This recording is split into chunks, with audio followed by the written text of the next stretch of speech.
సమితి అధ్యక్షులు, ఈనాటి సమావేశపు అధ్యక్షులైన శ్రీ భవాని జగదీశ్వర్ రెడ్డి గారిని వారిని ప్రసంగించవలసిందిగా నేను మనవి చేస్తూ ఉన్నాను.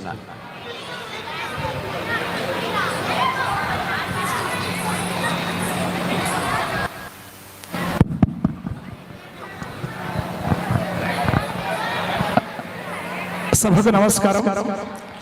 వేదిక మీద ఉన్నటువంటి అతిథులు శ్రీధర్ రెడ్డి అన్న గారికి, అదేవిధంగా భార్గవ స్వామీజీకి, అదేవిధంగా ముదిగొండ ఉషా కిరణ్మయ్య అక్క గారికి, అందరికీ, అదేవిధంగా వేదిక ముందున్నటువంటి అశేష హిందూ జనసంఘానికి అందరికి కూడా హృదయపూర్వక ధన్యవాదాలు, అదేవిధంగా నమస్కారాలు తెలియజేస్తూ ఈ అశేషమైనటువంటి ఈ కార్యక్రమానికి, హిందూ సమ్మేళన కార్యక్రమానికి పెద్ద ఎత్తున విచ్చేసి సభను దిగ్విజయం చేసినందుకు అందరికీ ముందుగా హృదయపూర్వక ధన్యవాదాలు తెలియజేస్తూ సగర మాంధాతాది చక్రవర్తుల అంకసీమల నిల్పినట్టి సాధ్వి కమలనాభుని వేణుగాన సుధా మునిగి తేలిన పరిపూత దేహ కాళిదాసాది సత్కవి కుమారులగాంచి కీర్తి నందిన పెద్ద గేస్తురాలు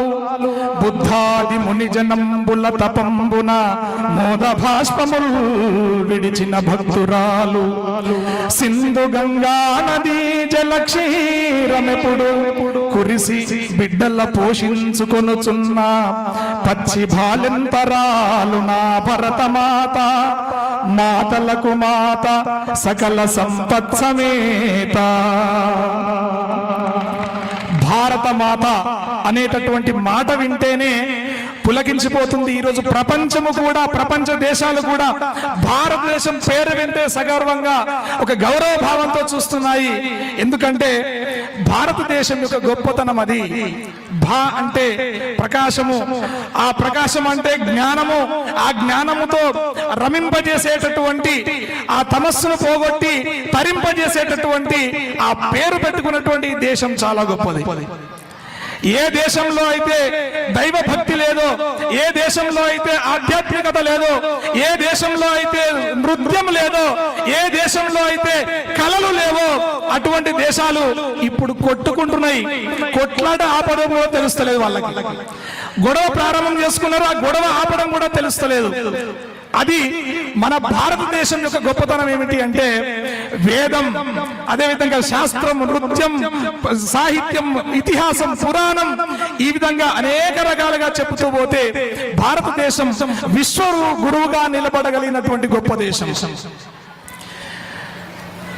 ప్రపంచ దేశాలు ఇప్పటికీ కనుగొంటున్నారంట ఈ సృష్టి ఎట్లా అయింది తెలుసుకోవడానికి, ఈ సృష్టి ఎట్లా ఆవిర్భవించింది తెలుసుకోవడానికి ఇంకా వాళ్ళు ప్రయత్నాలు చేస్తున్నారు. బ్లాక్ హోల్ సిద్ధాంతం అని, ఆ తర్వాత బిగ్ బ్యాంగ్ థియరీ అని రకరకాలుగా తర్జన భర్జన పడుతున్నారు. కానీ మన దేశం, మన వేదం ఒక్క మంత్రంలో లక్షల సంవత్సరాల క్రితమే చెప్పింది.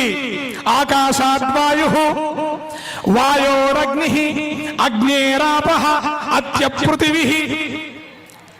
అంటే ఆకాశం అంటే శూన్యం, శూన్యంలో వాయువు జనించింది, ఆ వాయువు అగ్నిగా మారింది, ఆ అగ్నికి తర్వాత నీరుగా మారింది, ఆ తర్వాత పృథ్వీ ఆవిర్భవించింది అనేటటువంటి మంత్రం వేదంలో చెప్పబడ్డది. అప్పుడు మనకు ఏ దుర్బినులు లేవు, ఏ సాధనాలు లేవు, కేవలం వేదం ఇచ్చినటువంటి జ్ఞానంతో మాత్రమే మనం దాన్ని చెప్పగలిగాం. కళ్ళ ముందు ఇప్పుడు కరెంటు పోతే నా ముందరున్న పుస్తకం కూడా నేను వెతుక్కోలేను. కానీ వాళ్ళు కళ్ళు మూసుకొని వేళ్ల మీద లెక్కలేసి 1000 సంవత్సరాల తర్వాత వచ్చేటువంటి ఆ గ్రహణాన్ని కూడా ఈ రోజు లెక్క వేసి చెప్పగలుగుతారు. అది భారతదేశం యొక్క వేదం యొక్క గొప్పతనం.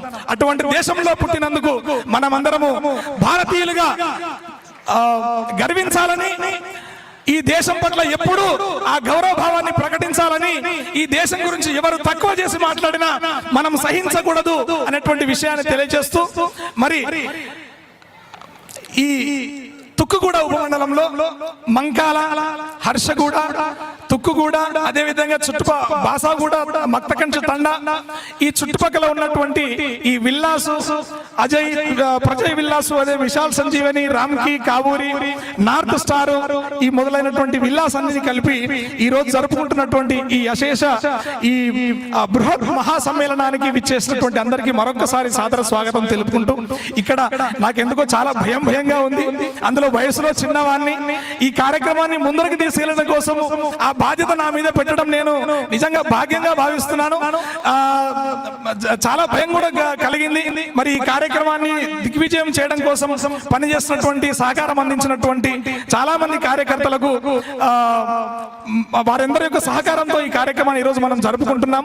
అయితే ఆర్ఎస్ఎస్ రాష్ట్రీయ స్వయం సేవక్ సంఘ్ అనేటటువంటి ఒక గొప్ప సంస్థ ఈ రోజు ప్రపంచంలోనే the one and only biggest human organization, the one and only biggest human organization, ఆ రాష్ట్రీయ స్వయం సేవక్ సంఘ్ అంటే ఇంతమంది సభ్యులుగా ఉన్నటువంటి సంఘం ఇంకా ప్రపంచంలో ఎక్కడా లేదంట. సుమారుగా భారతదేశంలో ప్రపంచ దేశాల్లో అన్నింట్లో కలిపి 1,00,000కు పైగా ప్రతిరోజు సంఘటితమయ్యేటటువంటి ఒక సభ్యులు కలిగినటువంటి సంస్థ రాష్ట్రీయ స్వయం సేవక్ సంఘ్. ఇది 1925వ సంవత్సరం విజయదశమి రోజున ప్రారంభమై అది 100 సంవత్సరాలుగా మన దేశానికి, మన సనాతన ధర్మానికి, అదే విధంగా బడుగు బలహీన వర్గాలకి ఏమైనా విపత్తులు జరిగినప్పుడు, దేశంలో ఉపద్రవాలు వచ్చినప్పుడు అనేక రకాలుగా దేశాన్ని కాపాడుకుంటూ ఆ భరతమాత తన బొడిలో మనల్ని ఏ విధంగా అయితే రక్షించుకుంటుందో, ఒక మహారాణా ప్రతాప్, ఒక ఛత్రపతి శివాజీ మహారాజ్ అన్య మతస్థుల యొక్క దాడి నుంచి మన దేశాన్ని ఏ విధంగా మనం రక్షించగలిగారో, ఆ విధంగా ఒక మహారాణా ప్రతాప్ యొక్క బాధ్యత, ఒక శివాజీ మహారాజు యొక్క బాధ్యత, మన ధర్మాన్ని రక్షించడం కోసం పనిచేసినటువంటి ఎంతో మంది మహావీరుల యొక్క బాధ్యతను తలకెత్తుకొని, భుజాలకెత్తుకొని మన దేశాన్ని రక్షిస్తూ వస్తున్నటువంటి ఆ రాష్ట్రీయ స్వయం సేవక్ సంఘ్ శతాబ్ది ఉత్సవాల్లో భాగంగా మనమంతా ఇక్కడ సమ్మేళనమయ్యాం. సాధారణంగా రాష్ట్రీయ స్వయం సేవక్ సంఘ్ ఉత్సవాలంటే చాలా క్రమశిక్షణ, వేదిక మీద ఒకరో ఇద్దరో వక్తలు మాత్రమే ఉంటారు. తప్పకుండా అందరూ జెండాకు వందనం చేసి అక్కడ వచ్చి కూర్చోవాలి. తర్వాత గణవేష్లో ఉండాలి. ఏదో ఆ సంఘం తెలిసినటువంటి కార్యకర్తలు మాత్రమే వస్తూ ఉంటారు.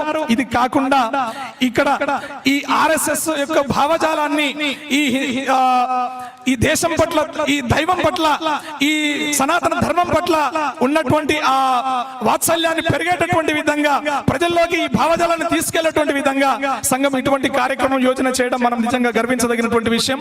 ఇది చారిత్రాత్మకమైనటువంటి సమ్మేళనంగా భావిస్తూ మరి ఈ కార్యక్రమానికి ఆ బాధ్యత నాకు అప్పగించినందుకు అందరికీ ధన్యవాదాలు తెలియజేసుకుంటూ సెలవు తీసుకుంటున్నాను. జై శ్రీరామ్.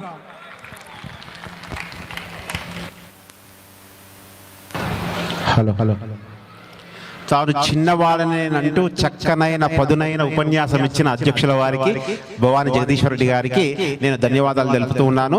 నిజంగా వారి యొక్క పాత్ర అమోఘము, అద్భుతము. ఈ కార్యక్రమాన్ని దిగ్విజయం చేయడానికి వారికి ఎంతో మంది సహకరించారు. కానీ వారి నాయకత్వంలో వారందరూ కూడా సహకరించి ఈ కార్యక్రమాన్ని ఇంత దిగ్విజయంగా చేయడానికి వారి